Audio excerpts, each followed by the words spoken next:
amadi education sector da maroi boy koi student organization sing na sing le sing manung chen ta hongduro ki boy statement amada lenga ki wajaga administration ga Manipur education service phagi tahal le hai bo samnadre aduna phagi tahal lai wapum ni ems tatum lai su kamai yeng be ems ki bo so ai ha je ya ko ye ya bo lu ko no ne ko ge ma cha ko hai dis ko education sector ha chini mahi ma sing tamba hai basi ko ge lenga ki ore cho ko ge school college atoi te ba por mahi sang ma'am ji ling dana ko thami ne bo like su pung bhana Hyderabad yaw tra ba ge chakhut pai karak ka bang mo aja mahi ma sing tamba matam da ko ge pung sang ga da bani aro ko ge phadana tamna ba ko ko na ga da ne adu ge da ne Manipur sarkar ge education department education s education u ka lai ri se adu hojik yamna ko hangai ore ge di Manipur ka ko sai ra sarang ra ge mar asigi mar ta ko ge school college atai man ge ko chhatra mahiru sing mayam sing se ne na ta na ko ge larik tamba phang da ge awa ba ma ko cham chong na mayok na ri bo ya mayok na ri ba charok chachil to wa ya da ba ge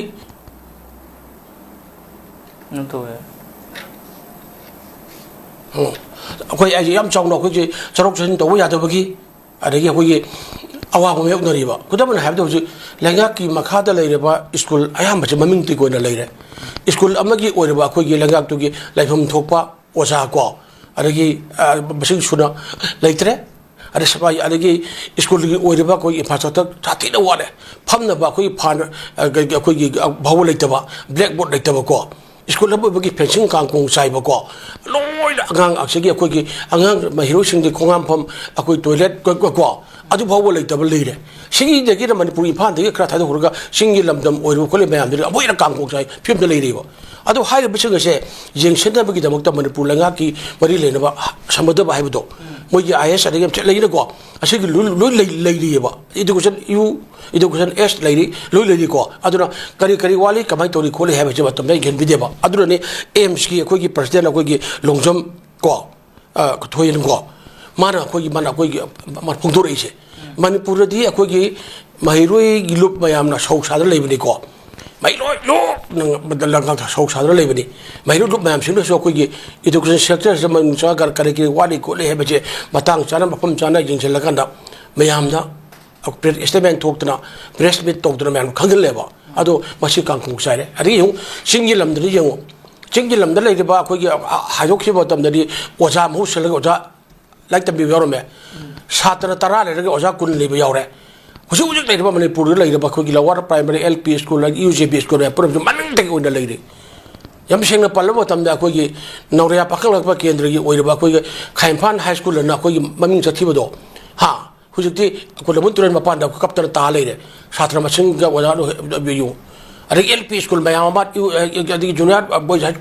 ma boys man di ko le re ba private school ji na atu ba tik ko gi lo ma mahiro sing tam ma pa na phi chang lu la ga ju tang re ba kai gi no hai ba di private school tam ga di fajana lai su tak bi ko fajana to wi kholi hai ba gi we na cham ba chu sing ji mang de lu jam ta mai ma sing tam na ba private school thar kan da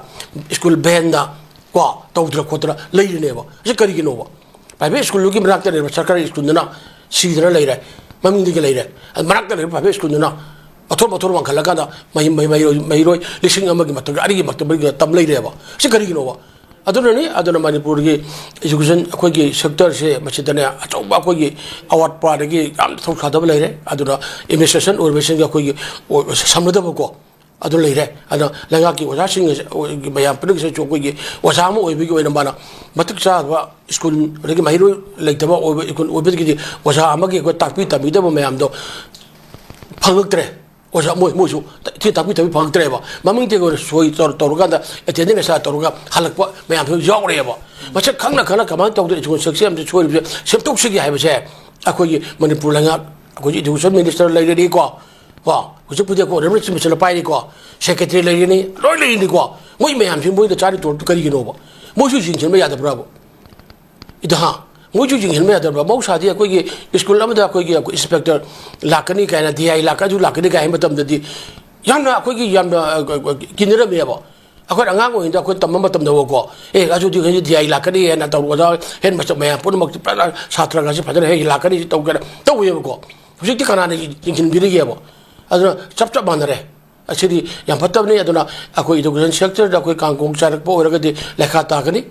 aduna madugi hiram khudem muta khoi masak naiba ke gi mayam ama thokpa ngamoi ko adu khai maru ebe se education de adu bi bagi punsida akoi gi schooling home lei ko first schooling home schooling ani suba karino schooling tha ra kaino social schooling ne ba schooling home the most important in the ko whether ya lamba ko gi ani suba schooling hai se mase angang ama lek tamrigi mahi tammi damde school tha doine school gi afaba school infrastructure phara leiba osa phaba ko hiram khudung da wat ba school mu utara gadi angang do shono gi ko afaba mahi tam phangane ba aduna schooling is the most important shit aduro ni shading school ha afitan forward ka adu ada me afaba school thidro adu ne adu schooling je total fail ohin bajri laingak da ohin mane ba aduna masi kaino akoi gi masi mai akoi gi bangan phangdara ba chun phangdara ba akoi generation mang na ba laingak na akoi gi khawri par ge me na ba hai be film la e ba sector je lekha ta na ba me la ba hai bam la e ba aduna aina mayambal apel aina tawjun mudi manipur lai be se akoi gi bhairo lo sang automatic lai re musum segum sobung lai re ba aduna masi gi wa de ba me am pun bak sing je jingsin ba tai em sna tawri ba ko Facebook में तौरबा M सुनो तौरबा case ने तौरबा को MS में तौरबा लाक नहीं है को ma'am सी अब तो तौदगे कोई यारोय सी अब तो कोई अजु तौदगे कोई माही तम बजे कोई लेगा की स्कूल तब फंगोय कोई प्राइवेट स्कूल ना तम को तो भक्तन ओरगना कोई लाइरबा संथोक लंबी लेरत्रबा कांकों सारबा लान नंगबा सही उम मखाई फागो लालु सिम गमद्रबा सिखसिदा को अदु निंग मखाइबा